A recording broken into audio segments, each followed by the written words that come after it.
Roya Hakakian is a writer, journalist, a poet, and currently a visiting fellow with the Wilson Center's Middle East program. She joins us to discuss a rising tide of global anti-Semitism. Why now?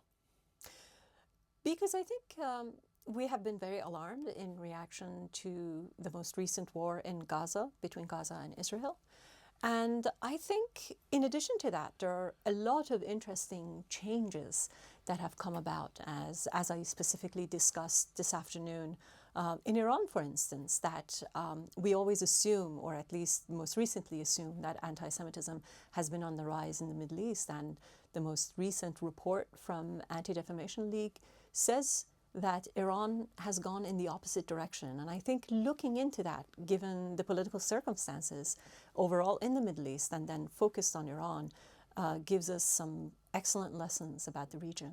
That is a fascinating notion. A country that has an official anti-Israel holiday, yes, that has had its leadership deny the Holocaust, yes, that is building a nuclear program that many see as a direct threat to Israel, that supports Hezbollah.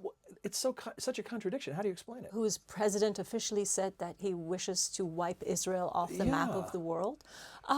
Exactly. So it's a very interesting perspective and a unique one to look at Iran through this perspective, as opposed to the tired one being the nuclear one. I think that it's, for the most part, the people's reaction or disenchantment formulated as doing the exact opposite of what the government is recommending, which is to be anti-Israel. So it's not just that leadership is out of step with the populace. You think it's a direct rebellion as well? Absolutely.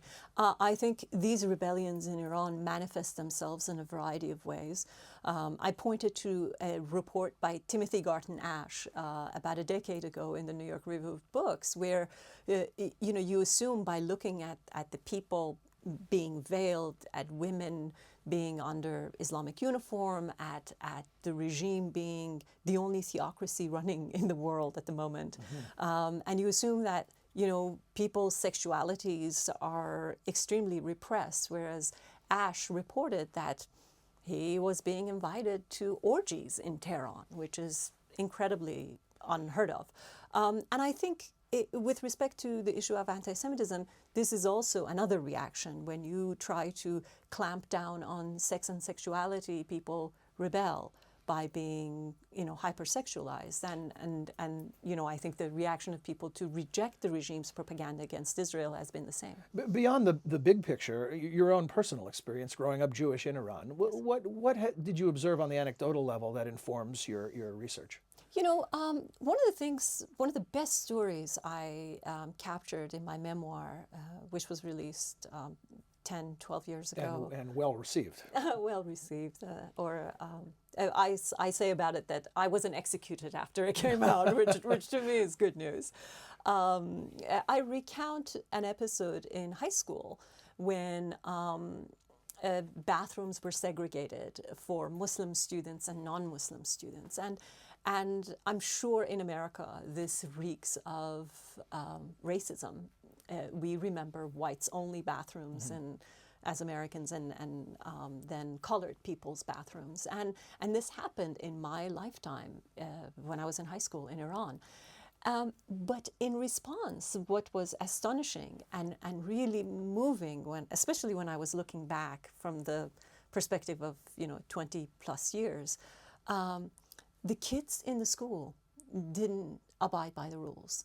And we crisscrossed between the bathrooms. And as much as the administration and the school officials wanted us to honor the separation, my classmates didn't. Did they sort of turn the other cheek, or did they attempt to enforce the rules? They turned the other cheek because they had bigger fish to fry. There were bigger problems. Yeah. Especially in those years, Iran and Iraq were at war, and we had many problems. So at the start, you suggested that a rise in anti-Semitism is a contextual matter. There are things happening that are creating the circumstances. What would improve the situation? What would need to happen to turn the tide? I think with respect to Iran, there is one major problem. And that is that you have a population that has become if not friendly towards Israel, it has become very curious about Israel because of the anti-Israeli propaganda of the government. But there's no information, you see. The problem is that the regime has tried to brainwash the young people's minds through the official education, through the media, and the nation has proven to have resisted this. But how can they really satisfy that curiosity and compensate for the lack of knowledge? And I think that's where the rest of the world needs to come in. I think we should jam-pack the airwaves with proper information, proper history, proper knowledge of the Holocaust, which the Iranian president denied several years ago, of why Israel came into being to begin with, and Jewish history in general. All of that has been missing from this debate inside Iran. Final thought for now, because we will invite you back, and that is, what do you hope to learn here during your time at the Wilson Center? What is the focus of your research? What questions will you try to answer?